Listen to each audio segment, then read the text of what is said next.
پائمال کروایا، اپنی بہن کے جگرے گوشے اون و محمد کے اشوں کو خون میں تڑپتے دیکھا، اپنے بھائی عباس کے بازو گرم کروائے، اور پھر سب سے آخر میں اپنے بیمار بیٹے عابد کو اپنی لاڈلی بیٹی سکینہ اور اپنی پیاری بہن زینب کو بالکل بے سہارا چھوڑ کر اپنی جان بھی سخاوت کر دی۔ اس لیے تو جوش مریح آبادی خدا سے ایک بات کہتا ہے،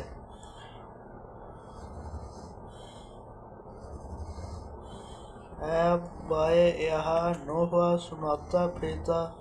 تاروز حشر عشق بہاتا پھرتا، امداد نہ کرتے اگر کربلا میں حسین، اسلام تیرا ٹھوکریں کھاتا پھرتا۔ ہو سکتا ہے کہ کسی کے پریشان ذہن میں یہ سوال پیدا ہو کہ میدان کربلا میں جو کچھ ہوا وہ کیوں ہوا، اور حضرت امام حسین رضی اللہ تعالیٰ عنہ نے ایسا کیوں کیا؟ تو اس کا ایک ہی جواب ہے، اور وہ یہ ہے کہ امام عرش مقام کے کانوں میں آخری دم تک نان مصطفیٰ علیہ السلام کی یہ آواز آتی رہی کہ کس فاسق و فاجر حکمران کی اطاعت اور سیاہ کار و گنہگار بادشاہ کی بیعت ایک مسلمان کے لیے باہر سے ذلت ہے، اور پھر ان کی آغوش ملی و فاطمۃ الزہرا کی نگاہ پیار ملی، امام الاولیاء کی اور سواری ملی تو سید الانبیاء کی، اور ان کی ماں سیدۃ النساء عالمین ہے، ان کا باپ سید المومنین ہے، اور ان کا نانا سید المرسلین ہے، اور انہوں نے آنکھ کھولی تو پہلی نگاہ محبوب خدا کے نورانی چہرے پر پڑی، اور دودھ کا پہلا قطرہ ملا جو اتھا اور دست شفقت ملا تو شرع خدا کا، اس لیے وہ جانتے تھے پر یاہو کی بنیاد لا الہ پر قائم ہے، اور اسلام باطل کے نفی سے شروع ہوتا ہے اور حق کے اس بات پر مکمل، اور کوئی مسلمان اس وقت تک مسلمان نہیں ہو سکتا جب تک وہ اپنی زبان سے لا الہ کہہ کر تمام معبودان باطل کی نفی نہ کرے، اور تمام خواہشات نفسانی اور ہر شرک ربانی کے ہر نقش کو اپنے دل سے نہ مٹائے، اور اسلام کے دشمنوں، دین کے غداروں کے خلاف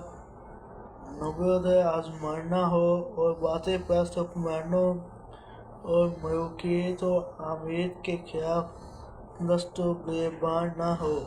اور غیر اسلامی اور غیر شرعی نظام حکومت کو مٹانے کے لیے میدان میں نہ آئے، اور یہی وہ مقام ہے کہ جہاں حضرت خواجہ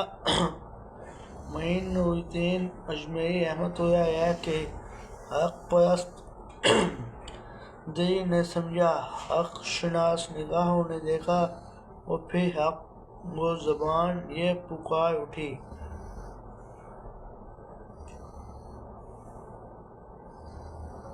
عین حق کا کہ بنائے لا الہ ہست حسین۔ یزید بھی لا الہ تھا، باطل پرست حکمران تھا، دین کا دشمن اور شریعت کا باغی تھا، اور اس کا نظام حکومت بھی غیر اسلامی، غیر دینی اور غیر شرعی تھا، جس کے مقابلے میں السلام علیکم دوستوں، کیسے ہیں آپ؟ مجھے امید ہے آپ سب خیریت سے ہوں گے۔ اور کیا ارشاد نبی صلی اللہ علیہ وسلم کے مطابق یزید پر اللہ اور اس کے فرشتوں اور تمام انسانوں کی لعنت پڑی کہ نہیں؟ اور اگر یہ بھی ہے اور یقیناً ہے تو پھر تم ایسے ملعون انسان کو حضرت امام حسین رضی اللہ تعالیٰ عنہ کے مقابلے میں خلیفۃ المسلمین بنا کر اپنے آپ کو جہنم کی آگ کا ایندھن کیوں بنا رہے ہو؟ آؤ اب بھی باز آ جاؤ اور اپنے گمراہ کن عقائد سے توبہ کائیو۔ اللہ تعالیٰ نے تمہیں اپنے محبوب پاک صلی اللہ علیہ وسلم کے صدقے اور اہل بیت کے وسیلے سے معاف فرمائے گا، ورنہ کل قیامت کے دن امام عالی مقام کے پیارے نانا مصطفیٰ علیہ السلام کو کون سا منہ دکھاؤ گے؟ ابو یزید لاہوری مصنف رشید ابن رشید اور دوسرے خارجی مولوی یزید کی بدعمالیوں اور عیاشیوں اور اس کے فسق و فجور پر پردہ ڈالنے کے لیے بخاری شریف کی ایک حدیث پاک کو پیش کر کے اس کو پیدائشی جنتی اور حضرت امام حسین رضی اللہ تعالیٰ عنہ کی شہادت سے بری اور ذمہ قرار دینے کی ناکام کوشش کرتے رہتے ہیں، حالانکہ اس حدیث پاک سے یزید کا دور کا بھی تعلق نہیں ہے، کیونکہ حدیث پاک میں ہے کہ اللہ کی طرف سے اس لشکر کے لیے مغفرت ہے، اور وہ لشکر مغفور ہے جو سب سے پہلے قسطنطنیہ پر چڑھائی کرے گا، اور یہ پہلا لشکر تو حضرت امیر معاویہ رضی اللہ تعالیٰ عنہ کے زیر کمان گیا تھا، اور یزید اس پہلے لشکر میں شامل نہیں تھا، جیسا کہ حضرت معاویہ کا لڑکا یزید پھر دوسرے لشکر کا امیر ہوا، اور یزید جس لشکر کا امیر ہوا وہ دوسرا لشکر تھا۔ اور پھر حضرت ام حرام نے عرض کی، یا رسول اللہ علیہ السلام، جس لشکر کے لیے اللہ کی طرف سے مغفرت ہے مجھے بھی اس لشکر میں شامل کر لیں، تو حضور علیہ السلام نے فرمایا کہ تو پہلے لشکر میں سے ہے۔ علامہ ابن کثیر کی مستند روایات کے مطابق یہ حقیقت پوری طرح واضح ہو جاتی ہے کہ جس لشکر کے لیے جنتی ہونے کی خوشخبری دی گئی تھی یزید اس لشکر میں شامل نہیں تھا، اور اگر خارجی مولویوں کی بات کو مان بھی لیا جائے تو پھر بھی ہر عموم بعد خصوص کے قاعدے کے مطابق یزید کو اس مقام سے ہٹایا جائے گا، اس لیے کہ اس کی بدعمالیاں اور سیاہ کاریاں ایسی شرمناک ہیں کہ اس کو پیدائشی جنتی بنانا تو درکنار ایک شریف اور بڑا مانس آدمی بھی نہیں کہا سکتا۔ خارجی مولوی جس بخاری شریف کی حدیث پاک کا کمزور سہارا لے کر یزید کی پاک دامنی کا ڈنڈ اور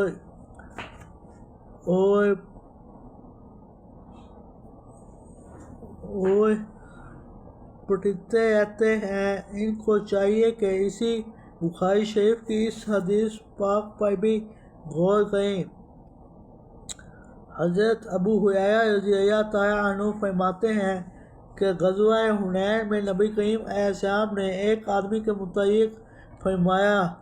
کہ یہ جہنمی ہے، مگر جنگ شروع ہوئی تو کہ وہی آدمی بڑی بہادری سے لڑا اور بڑے شدید حملے کرتا تھا، اور اس نے سینکڑوں زخم بھی کھائے۔ غلام نے عرض کی، یا رسول اللہ، جس کے متعلق آپ نے فرمایا کہ وہ جہنمی ہے تو وہ اللہ کی راہ میں جہاد کر رہا ہے اور بڑی بہادری سے لڑ رہا ہے، تو حضور علیہ السلام نے فرمایا کہ وہ جہنمی ہے، اور جب جنگ ختم ہو گئی تو اس نے زخموں کی تاب نہ لا کر خودکشی کر لی، تو صحابہ کرام دوڑتے ہوئے نبی کریم علیہ السلام کے پاس گئے اور عرض کی، یا رسول اللہ علیہ السلام، آپ نے سچ فرمایا تھا، کیونکہ اس نے خودکشی کر لی ہے۔ تو ابو یزید بٹ اور دوسرے خارجی مولوی غور کریں کہ حضور کا صحابی بھی ہے اور جہاد میں شامل بھی ہوا ہے اور بڑی بہادری سے لڑائی بھی ہے، مگر بعد کے ایک ایسی غلطی کر بیٹھا کہ جس سے جہاد کا تمام ثواب عذاب میں تبدیل ہو گیا۔ تو جب ایک صحابی کے لیے ایسا ہو سکتا ہے کہ وہ جہاد میں شامل بھی ہو اور لڑے بھی اور سینکڑوں زخم بھی کھائے، مگر بعد میں ایک غلطی خواہ کہ جہنمی ہو جائے تو پھر اس کے مقابلے میں یزید کی کیا حقیقت ہے؟ اول تو یزید اس لشکر میں شامل نہیں تھا، اور اگر بالفرض بہار خارجیوں کی بات کو صحیح میں تسلیم کر لیا جائے تو بھی یزید کی پاک دامنی ثابت نہیں ہو سکتی، اس لیے کہ یزید نے سنت رسول علیہ السلام کو بھی تبدیل کیا، شراب بھی حلال کی، محرمات سے نکاح بھی کیے، تارک نماز بھی تھا، مدینہ منورہ پر لشکر کشی بھی کی، مکہ مکرمہ کا محاصرہ بھی کیا، کعبہ شریف پر پتھر بھی برسائے اور اہل بیت اطہار کو بھی شہید کیا۔ اس صحابی نے تو جہاد میں شریک ہونے اور پھر لڑنے کے بعد صرف خودکشی ہی کی تھی۔